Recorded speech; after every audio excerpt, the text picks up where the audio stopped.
Good evening and welcome to our webinar this evening to preview the Sheep 2025 event to be held in Athenry on Saturday the 21st of June. Thank you for joining us here this evening. My name is Philip Creighton, Teagasc Sheep Enterprise Leader based in Athenry, and I will be your host for this evening. On behalf of Teagasc, we are delighted to host the Sheep 2025 event in Athenry in collaboration with our industry partners for an event which promises to be a great day focusing on all things sheep. The purpose of the webinar this evening is to try and give you, the viewers, a flavour of what you can expect to see and hear at the event and highlight some of the new and exciting developments emerging in particular from the Teagasc Sheep programme. As viewers, you can submit questions relating to the event to our panellists this evening using the Q&A box at the bottom of your screen. I will then put these questions to the panel on your behalf during the Q&A session at the end. So with that, we will get proceedings underway. First up this evening, we welcome Michael Gottstein, Head of Knowledge Transfer in the Teagasc Sheep programme, who is also the Chairperson of the Sheep 2025 Event Organising Committee. Michael is going to give us an overview of the event and detail the wider array of attractions and exhibits planned for the day. Over to you, Michael. Thanks, Philip. I'm delighted to be here tonight to give you all an overview of what will be the biggest dedicated sheep industry event on the island of Ireland in 2025. We're really excited about what we've planned for this event, which takes place on the 21st of June at the Teagasc Sheep Research Centre in Athenry, County Galway. This event is being organised by Teagasc in conjunction with our industry partners, Bord Bia, the Department of Agriculture, Food and the Marine, the Irish Farmers Journal and Sheep Ireland. Gates open to the public at 10 a.m, admission is free of charge and no prior booking is required. This is a day out for the whole family and anyone who is interested in the sheep industry in Ireland. To improve on previous events, we've made a significant changes. This year, this event is taking place in one single compact block. Effectively, the entire event, excluding car parking, is situated on a 17-acre site. All the indoor exhibits are now also located on the site in marquees. And once people arrive at this year's event, they will find a very compact and easy to navigate site where everything is in the one field. This means that our technical exhibits, trade exhibits, our workshops, commercial trade stands, sheep displays, sheep competitions, on-site catering, children's entertainment, cooking demonstrations with celebrity chef Nevin Maguire are all in the same field. Also in the same block will be our health screening, our sheepdog training demos, quad safety demos, sheep shearing displays, wool processing displays. And from a Teagasc perspective, we will be covering aspects relating to grassland and forages, nutrition, breeding and genetics, organic farming, flock health, hill sheep, labour and handling facilities, health, safety and welfare, environment, forestry, education and advisory. On the agricultural education, we have everything for people looking to have an education in the sheep industry or the wider agricultural industry. In the education tent, we will have both lambing and machinery simulators, and outside we will have the Battle of the Colleges competitions. To keep the public sustained, we have an extensive catering area serving a wide arrangement of foods and snacks, in addition to our free children's entertainment, making sure that our younger guests are also entertained. Lastly, I would like to take this opportunity to thank our main sponsor, Irish Country Meats, and our three major sponsors, Elanco, FBD Insurance and MSD, for their contributions to this event. So I'm looking forward to seeing you all on Saturday, the 21st of June in Teagasc Athenry. Gates open at 10 a.m. Back to you, Philip. So while you're making your way across here, there was a lot of information presented there. And it really gives a flavour of the wide range of attractions and activities that will be on offer on the day. Can I remind everybody that you can submit your questions in the Q&A box at the bottom of your screen and I'll come to them at the end. Okay, Michael, so you've given us a great flavour there of what we can expect. Just touching on a couple of things you mentioned there, could we expand a bit maybe on, we'll say, some of the workshops you mentioned? What can people expect to see in the technical workshops? Yeah, so Philip, I mean, what we have this year, I suppose, like other years, we have a huge array of workshops, which are kind of practical, hands-on workshops where we show people how to do do things, you know, and demonstrate, I suppose, the correct way to do certain tasks. So I suppose look at in terms of each village will have workshops associated with it. Just to give you a few examples, on the Grassland side, for example, we will have workshops on fencing demonstrations. We'll have grass height demonstrations. We'll have I suppose workshops on fertility and fertilizer and things like that. On the health side, we'll be doing an awful lot of on anti-parasitic resistance, so how to keep the wormers working, dosing gun calibrations. Jake Delaney will be there doing bits on lameness and how to identify the different types of lamenesses. In the health, safety and welfare village, we'll have bale stacking demonstrations, the quad safety demos, in addition to trailer demos on trailers and the regulations around that. So in every part of the technical, there will be kind of workshops, and some of them will be really hands-on type workshops where people can participate and interact with the advisors, the specialists and the researchers, and get more information on that particular topic. Brilliant. So that sounds like there's going to be a very broad spectrum and a lot of detail involved in some of those workshops. I suppose if people wanted more information, Michael, you know, there's obviously that's one aspect of the day, but there's as you said, there's a huge, wider focus on the day. Where could people get more information? Yeah. So look, I mean, it's a huge event and there's lots happening, and I suppose look, if people want to look back on it, the Teagasc website, so www.teagasc.ie/sheep 2025 will get you. There's also a lot of information going to be in the Farmers Journal in the coming weeks. Our partners in the industry are going to be running a lot of information and have been over the last few weeks as well. So lots of information there. Brilliant. Yeah, so thanks, Michael. So look, we can cover a few more questions later on. So we'll come back to that. So next up, I suppose this evening we're moving on to Sarah Woodmartin. We're joined here. Sarah is recently joined the research staff in Athenry, working in the area of pasture and forage research. And a few weeks ago, our digital media team visited us in Athenry, and we have a short video clip now where we met with Sarah to get an overview of some of the things that we can expect to see on the day with regard to pasture-based lamb production. My name is Sarah Woodmartin, and I am a research officer based here in Teagasc, Athenry.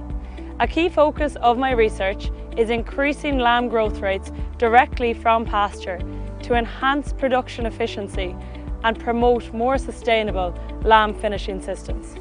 Perennial ryegrass dominates the grazed sward. However, its seasonal growth habit can result in suboptimal sward quality during summer and autumn, hindering lamb performance in the post-weaning period. As a result, there has been a growing interest in diversifying the sward with the addition of clovers and herbs to enhance sward quality post-weaning. At Sheep 2025, we will present results from a recent study which resulted in improved sward quality, higher lamb performance, all while reducing the need for concentrate supplementation in lamb finishing systems. Despite the benefits to lamb performance, challenges still remain around the persistency of some of these companion forages in the sward, with altered grazing and sward management required to attain their benefits in the system. At Sheep 2025, we will have workshops and demos to address some of these issues, with plot areas established to look in more detail at the agronomy of these swards and forage options and the wider benefits of their use at farm level.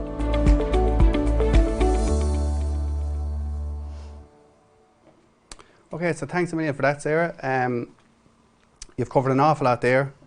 Look, it's an area I work on myself, so if we don't get questions in on this, I'll have a few for you. We'll start. I'll give you a few here now. So you mentioned in the clip there, you know, you were talking about, you know, the impact of your work there in terms of reducing days to slaughter. What does that mean at farm level? What implications would that have in terms of why is that of use to a farmer to hear that he can reduce the days to slaughter? Yeah, so I suppose, Phil, as you would have seen from that little video clip, we were able to provide a sward that had a higher nutritional value in that post-weaning period, and that supported the increased average daily gain of these lambs, driving that reduction in days to slaughter. Reducing that age at slaughter, you know, it significantly reduces the reliance on concentrate feeds in the post-weaning period. And also, having those lambs gone off the farm quicker leaves behind them grass that can be utilised in the system by ewes as our attention turns to them in the pre-mating period. With that reduction in age at slaughter and the reduced reliance on concentrates in the system, we're able to reduce the total farm gate emissions on the system by having these lambs gone off the farm quicker. Like, they were finishing between 16 and 32 days earlier than a lamb grazing grass only, so it is a huge saving to the system when they're managed correctly in the sward. Yeah, and I suppose coming to that, there's obviously huge potential benefits there, but it is a common question, when we talk about these mixed swards and that there can be management issues, there can be issues there with regard to establishment, say. What will be available on the day in terms of information if people are interested? There's very good information there to say that they could be of benefit. What information will people have that we can help them, maybe understand the best way to go about that? Yeah, so I suppose very important, like, it'd be wrong just to acknowledge, the benefit we're seeing in animal performance while brushing over there is still an issue there with the persistency of some of these companion forages in the sward. So at Sheep 2025 we're going to have, practical demos of these sward types which we have sown in Athenry, and we'll be able to discuss some of the research that has gone on previously in Athenry, looking at things such as over-sowing, different reseeding methods, the most appropriate pre and post grazing heights to maintain these forages in the system for as long as possible, and I suppose maximise their contribution and benefit to the system in their most productive years. Yeah, brilliant. So there will be a lot more wider information available. A lot of and a lot of practical demonstrations, and we can demonstrate those at Sheep 25. Brilliant, that's great. So look, thanks a million for that, Sarah. That's a great overview of what we can expect in the whole forages and pasture area. Okay, so now we're going to move on. The next area we're going to cover this evening is flock health, and in particular dealing with lameness. Again, we have a short video clip here where PhD student Jake Delaney gives us an update on his current project, which is aiming to address this challenging area. And we're joined in studio now by Jake's supervisor, Frank Campion, who will speak to in a moment, but we'll go to the video clip first. Hi, my name is Jake Delaney. I am a PhD student here in Teagasc Athenry, where I'm researching lameness in sheep. Lameness is consistently one of the biggest animal health challenges reported by farmers each year. Not only does it affect animal welfare, but it also has a serious impact on animal performance. For example, in ewes, lameness can lead to a drop in body condition score and reduced performance, while in lambs, lameness can reduce growth rates, meaning lambs remain on farm longer, increasing costs. There are several causes of lameness, but the three most common on Irish farms are scald, foot rot and cod. Cod, in particular, is a relatively new disease in Ireland. It spreads quickly and can be difficult to manage if not identified and treated early. During Sheep 2025, taking place here in Teagasc Athenry on Saturday the 21st of June, we'll be focusing on how to recognise and manage these different lameness conditions, while also presenting some of the results from our research on lameness on Irish farms. We're looking forward to welcoming you here in Athenry on the 21st of June. Brilliant. So Frank, a great overview there given by Jake there in the video, and obviously Jake will be available on the day to go through in more detail some of the work that he's talking about there. But in terms of, Jake mentioned there, he's been conducting a survey. Could you give us an idea maybe of some of the issues which are, or some of the information that's emerging from that survey? Yeah, so as you said, Jake is a PhD student, and a big part of his project was this survey. So as part of that, Jake was out on the ground, going to different events and marts, etc., surveying farmers, but also running it online. And I suppose over about 18 months we got around 400 responses back on that. And I suppose the idea behind the survey was very much to try and build a database as to, what are farmers' perceptions of lameness, what sort of lameness do they see within their flocks, but also how are they managing and controlling lameness, what sort of, I suppose, strategies do they think are working for them or not working for them. And there's some really interesting stuff coming out of that now. It's a huge body of work to delve into it. But, some of the things that are immediately jumping out, as you heard Jake mention cod, and it's a relatively new disease in Ireland. So previously we would have thought that those levels of cod in Irish sheep flocks was significantly less than 10%. Looking at the farms we've surveyed, it's about 47.5% of the farmers came back and said that they've seen cod in their farm. So that's going to be a huge issue for going forward to manage that. And the other thing we're seeing is, trying to identify lameness correctly, correctly diagnose the condition so that you can put the correct treatment plan in place. And as part of the Sheep 2025 event, we'll have a big focus at the lameness stand on looking at the different conditions and identifying them correctly, and then learning how we can deal with them and control them going forward. Very good. I suppose following on from that, Jake also mentioned that he's doing some on-farm work, actually physically taking measurements, assessing the state of play on the ground. What is Jake actually looking at there, and what sort of issues is coming up in the physical examinations? I suppose what impact is that having at a flock level? Yeah, so the other part of Jake's project is very much going out and working with our better farmers in the Sheep Better Farm programme. And what Jake's been doing there is when we're going out collecting other performance data, be it weights or condition scores, Jake scores the ewes for lameness, and when he finds a lame sheep, he then turns over the sheep and looks at all the feet individually. We then diagnose the condition, and then we're linking that back to performance. So we're able to see, well, if a sheep has such and such a lameness condition, how is that going to affect her performance? So we're starting to see really big effects on performance, which we would have expected, but it's to quantify that.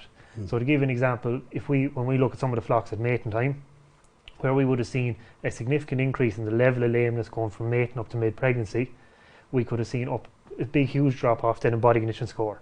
And what that's happening then is that drop-off in body score is affecting her performance at lambing time, but also affecting her ability to milk and produce good quality lambs. And what we're seeing is, a lame sheep is far more likely to lose a lot of body condition score and then have a poor performance later in the year. So now what we're starting to do is look further into that data to see, well, how does a lameness event in a lamb affect its growth rate, or equally how does a lameness event in a ewe after lambing affect the ability of the lamb to grow and ultimately her milk production. So the wider impact over time, not just we have a lame sheep today, but what the impact does that have on the rest of the flock, even for the rest of the year? Exactly, yeah, because as again I think Jake mentioned in the video, it's a huge issue. Like every farm has some degree of lameness, but I suppose what we really need to quantify is how big an issue is that within the flock, how long does it last? It's very easy to say, I had a lame sheep and I went out and treated, but what's the longer term effect of that, which will really, I suppose, focus our attention on really developing our control and managing strategies around it going forward. Very good. So look, that's something that we can look forward to seeing, and as Jake will be available on the day to go into much more information on that. Yeah, Jake will be there on the day. He'll have a good display displaying the survey results, but also a very interactive display looking at the different elements of lameness, identifying the different lesions, putting in the different management plans, and Jake will be more than happy to talk to farmers about it on the day, about lameness and all that goes with it. Brilliant, that's great. Thanks a million, Frank, and thanks to Jake as well for his time making the video. Okay, so now I'm joined in studio by my colleague Noreen McHugh. Noreen, you're very welcome to the studio. You're going to give us an update now on what we can expect to see in the breeding and genetics exhibits, including recent developments in collaboration with our industry partners in Sheep Ireland. Over to you, Noreen. Thanks, Philip. Good evening, everyone. It's often quoted that an ounce of breeding is worth a ton of feeding. Animal breeding and genetics is permanent and cumulative, meaning that any changes, good or bad, that you make on farm are there for the long term and can be built upon. Animal breeding is built upon measuring animal performance, like lambing or growth in this example, adding in back pedigree or genetic information, and then deriving individual indexes for individual lambs, be they in the form of the Eurostar indexes or star ratings. The Breeding Village at Sheep 2025, through a series of animal demonstrations, visual aids and technical workshops, will showcase the latest developments in the field of animal breeding here in Ireland. Genetic indexes, such as the example given here, are now available for the large proportion of pedigree rams sold here in Ireland. And obviously, if we look at the example here of the sales catalogue, there's a lot of information for a farmer to process before purchasing a ram. Teagasc and Sheep Ireland will be on hand on the day to talk through what a farmer should pay particular attention to when they're going through the sales catalogue or looking on the Sheep Ireland website. We'll also be explaining the recent changes or updates that have been taking place to the indexes, including genomic selection, that will hopefully help identify the most suitable ram for your flock. Sheep Ireland will also be on hand to answer any questions around the Sheep Improvement Scheme, particularly the genotyped ram task. A question that is often asked of us is, do genetic indexes actually work? So are high-starred rams delivering greater productivity and profitability for Irish farmers? The latest results in this area through Sheep Ireland on their CPT flocks, as well as the Teagasc Athenry Teagasc Research flock, will be presented on the day. Ewes and lambs from the various groups from the Teagasc flock will also be on display, and the results in terms of ewe and lamb performance from the last 3 years will be presented. We are well aware of the focus that's been placed on the agricultural sector to reach environmental targets. Teagasc have invested heavily in the latest cutting-edge research in the areas of measuring methane emissions, one of the most potent greenhouse gases. We're using the latest technology, including green feeds and packed chambers that are shown here, and they will be available on the day for display, and come talk to us where you can learn the factors that influence methane emissions in sheep and how we can reach our industry targets without compromising flock performance. Feed intake and efficiency is one of the main determinants of animal growth rate and ultimately farm profitability. Our team will be available on the day to talk through how we are measuring feed intake on individual animals, what's the variability in feed intake between animals, and the factors that determine an animal's intake potential. And last, but certainly not least, Sheep Ireland have recently launched an exciting new EIP-funded hill recording initiative, OviFlock. Sheep Ireland staff will be on hand to talk to farmers who can register their interest in partaking in the OviFlock research project, with free hill genotyping on offer for their ewes. Flocks who are currently members of the hill breeding groups can take part in this project. We very much look forward to welcome you to the breeding village on the 21st of June in Teagasc Athenry. Back to you, Phil. Thanks very much for that, Noreen. You've covered a lot of ground there. We'll give you a chance to take your seat there now. And can I remind people, while Noreen is coming over here, that you can submit your questions for the panel using the Q&A tab at the bottom of your screen. Noreen, you've mentioned you've gone through a lot of information there. I suppose a project that a lot of people will be familiar with is the INZAC project. I suppose it's gone through a couple of phases at this stage over the last number of years, and you mentioned it there. What would people be hearing on today in terms of updates on that? You know, there's a lot of information gathered there now, and what's going to be covered on that? Yeah, so the INZAC flock, first of all, the ewes and lambs from each of the 4 groups will be available on the day on display. So in terms of the groups, we'll have high genetic merit Irish animals, so they're the 5-star animals. We'll have the low genetic merit animals, 1-star animals. We'll have animals of New Zealand origin that have come from New Zealand a couple of generations back at this stage, and we'll have a cross between our high genetic merit Irish animals and the New Zealand animals. So that's a new group that we've added into the recent update of the INZAC flock. So on the day, like I said, the animals will be there, but we'll also be presenting the latest results in terms of litter size, the growth rates and the days to slaughter that each of the groups are achieving, and overall ewe efficiency as well, and the survivability of the ewes. So all that information will be available. Brilliant. And another area you've mentioned there, and I suppose it's important to highlight that, you know, genetics and breeding and recording is not just for lowland sheep. You've mentioned there that there's a new project starting on the hillside. Could you give us a little bit more information there about what's involved in that and what information will be available on the day? Yeah, so Sheep Ireland have recently been awarded a new EIP, which is really all about getting the recording up and running, I suppose, on a large scale for the hill flock. So as you mentioned, we have the indexes, but they're really focused on the lowland side for now. But the EIP will hopefully help us to get more information, be that the actual information on the ground behind the ewes in terms of scanning rate, weaning rates, ewe survivability, or any traits that we think are important on the hillside. So individual hill flocks can partake in that scheme. So Sheep Ireland will be on hand to talk through that scheme. Genomics will also play a big role in that scheme as well. Brilliant. So anyone interested on the hillside and getting into hill recording, there will be people available on the day to discuss that with them and talk through the options. Brilliant. Okay, so look, we'll leave it there for now. Thanks a million for that, Noreen. And I suppose staying on the hill theme, the last topic for this evening, but by no means least, we're now going to get an update on some of the new hill sheep research underway. Recently we caught up with PhD student again, Michael Deaver, on the farm of Tomás O'Toole, who's a participant in the Teagasc Better Sheep Farm programme out in Connemara, where Michael is investigating different hill grazing management strategies and how this affects not only flock performance, but also the wider impacts on the condition of the hill itself. Hi, my name is Michael Diver and I'm a Teagasc Walsh Scholar based in Athenry, working in conjunction with SRUC in Scotland. My research is focused on sheep grazing behaviour, how it affects flock performance and its impact on grazing areas of the hill.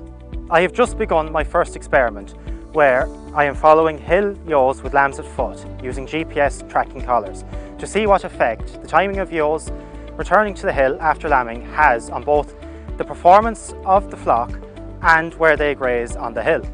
During Sheep 2025 in Teagasc Athenry on Saturday the 21st of June, we'll be showcasing the GPS technology being used to track ewes, grazing location and behaviour, alongside examples of the GIS maps and data being analysed. I look forward to seeing you on the 21st of June. Okay, so thanks to Michael and thanks to Tomas for his time making that video clip there. Frank, you're still with us here. You're the lead researcher on that project working with Michael. Can you give us a bit of background, to how that project came about? Yeah, so I suppose, Phil, one of the key things that always comes back to us from hill sheep farmers is, about getting ewes and lambs to the hill and the timing of that. And I suppose there's always the temptation to keep ewes and lambs down maybe a bit longer than we should in ways to kind of boost performance. But ultimately what we really should be doing is trying to balance it so that we're getting ewes and lambs to the hill at a time that we get good performance, but also that we're managing the hill correctly, so that we're grazing it in a way that maintains it, both the ecology of it, the habitats, etc. And I suppose some of the results that we were hearing back from the EIP projects, such as the Suez project in Wicklow, was that farmers were finding when they did force themselves to go to the hill that bit earlier, they were finding better grazing behaviour, but also less checks and performance maybe. So the idea behind this project is very much to put some data behind that. So Michael mentioned there he's out with Tomas O'Toole, a participant in our Better Farm programme, and what we've done is we've divided his ewes into equal balanced groups, and there's ewes going to the hill now at different times up until weaning. We're tracking them with the GPS collars, we're looking at body condition score, live weight, average daily gain in the lambs, but equally Michael has been up on the hill and we've looked at the different habitats, we've scored them, we're looking at the overall ecological side of the hill, we're taking forage samples, so we're trying to look at the overall balance between it. So not only do we have a measure of lamb performance, we have a measure of how the grazing behaviour of the ewes and lambs is affecting the hill. And really what we have to be doing going forward is getting the balance between the two. And our plan is that we'll expand that over the coming years. Then this very much here, we started one farm and then we develop across the other flocks to generate more of this refine data. The protocols and figure out what the best areas to focus to work on. Exactly, yeah.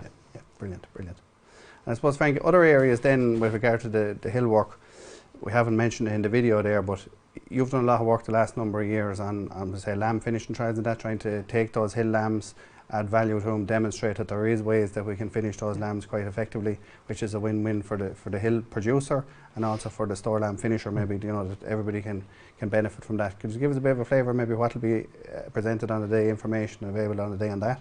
Yeah, so exactly, Phil, for any hill farmers no different than any other sheep farmer, it's about the lamb sales. So we're going to have information not only for, I suppose we'll have information for the store lamb purchaser to show what sort of performance we can get from these hill lambs when we bring them down and put them on different forage crops, be it forage rape or hybrid brassica. But also going to have information for the hill farmer himself, that he was to keep some of his lighter lambs maybe and feed them indoors, the type of performance we can expect. And we've seen over the years with the research that both systems can be done in a profitable way, and we know the type of performance we can get from all these different systems now. So we're going to demonstrate some of those results, and we'll have crop demonstrations, but equally we'll have different demonstrations on the light hill lamb finishing as well. And I suppose ultimately then we'll have some of our newer work, so a project that you're involved in as well, looking at organic finishing systems for hill lambs. So we know now there's a lot of organic hill lambs coming into the system, so we have a new project started where we're looking at different forage and concentrate based diets, and we'll have some of our early results from that presented as well. Very good. So there'll be plenty of wider topics there as well to meet the demand there as well. Exactly. Brilliant. So look, we're getting towards the end of the evening now. We've heard from each of our panellists at this stage. And I'm going to try and get through some of your questions. There's questions coming in. I'm not going to get through everything. And I suppose just to make it the point that we're going to get tight for time here now. We don't want to hold people for longer than what we said we would. But on the day, all of the Teagasc research and advisory team will be available to meet and discuss your wider issues and questions that we may not get to this evening. And don't be afraid to come up and talk to us on the day.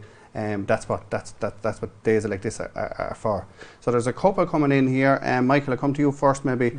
There's a few questions there, more general type questions about the event itself.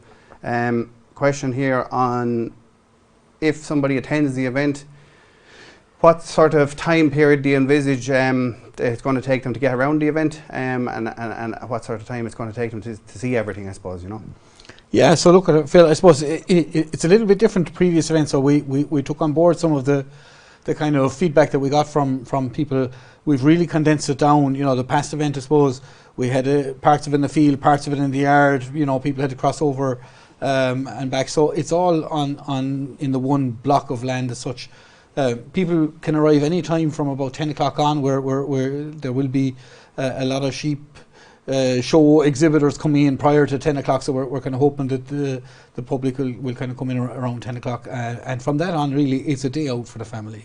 You know, this is like going to your local show. There'll be everything there to entertain people, in addition to all the technical information and the workshops and that. So I'd say it's, you know, come for the day, arrive anytime, probably up to lunchtime. There's definitely, you know, 3 or 4 hours of enjoyment there in the event. For some people it'll be the full day, for some people it'll be around that. But I mean, this is not something where there's a kind of a defined route, and when you get to the end of it you're back at the car park. This is where you come from the car park, you end up inside in that particular block of land, and you circulate there for as long as the pleasure takes you. Like.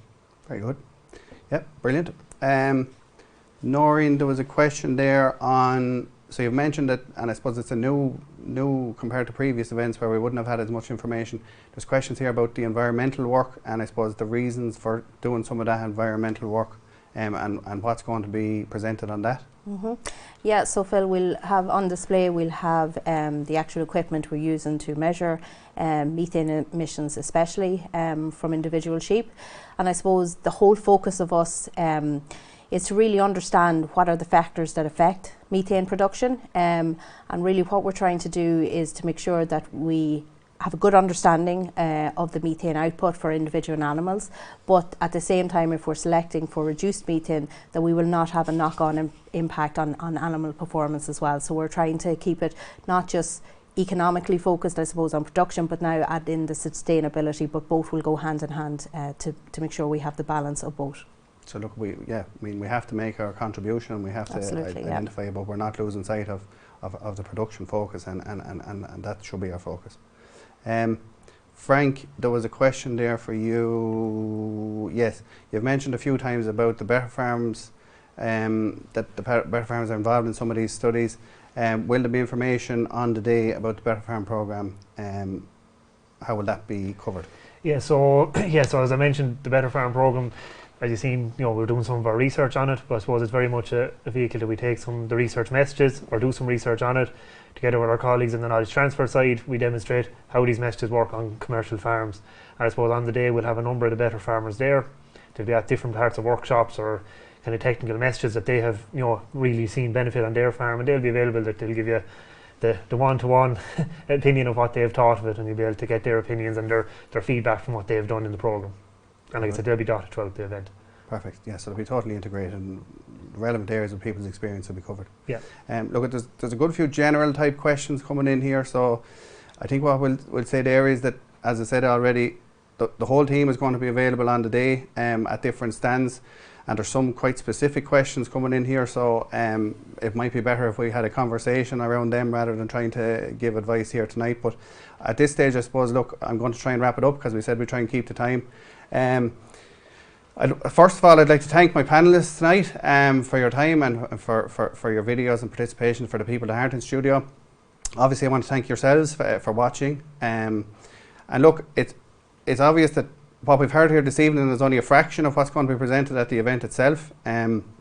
We really look forward to welcoming you to the Fields of Athenry on the Saturday the 21st of June, where all aspects of the sheep industry will be highlighted and discussed. It promises to be a great day for anyone involved in our industry. I'd like to thank the production team of this webinar tonight, Declan McArdle and Charlie Smith, for tonight and for the video clips on site. I'd like to thank you for joining us this evening, and we look forward to seeing as many of you as possible in just over 2 weeks' time on the 21st of June. Good evening.